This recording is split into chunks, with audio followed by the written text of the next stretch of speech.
तर नमस्कार मित्रांनो, तर आज तुम्हाला साधे मोहूळ बरेच दाखवले आहेत, पण राजे मोहूळ काय असतंय ते तुम्हाला मी आज दाखवतो. की राजे मोहूळला जे आपल्या साधे मोहूळ जे खांटीला कांदा असते ना, तर राजा मोहळाचं पोळीला कांदा असतो, तो तुम्हाला दाखवतो कसं. इकडे या. तर बघा मित्रांनो, कसं आहे हे, असं आहे बघा, हे राजे मोहूळ म्हणतात त्याला. कसं आहे पोळ्या, आणि ह्याच्या पोळ्या तुम्हाला नंतर आपल्या काढल्याच्या नंतर दाखवतो मित्रांनो. हे बघा कसं आहे, आपलं सगळं हुलेलं झालंय.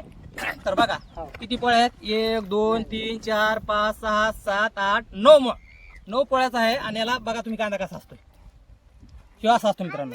तर प्रत्येकाचं तुम्ही बघू शकता कसा फुल भरलेला आहे कांदा.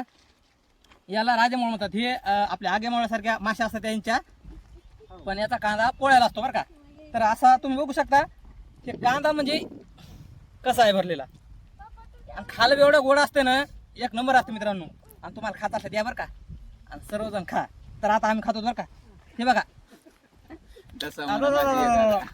लयच गोड आहे ना राव. या बरं खा, या बघा कसं आहे, या लवकर या बरं का. धन्यवाद.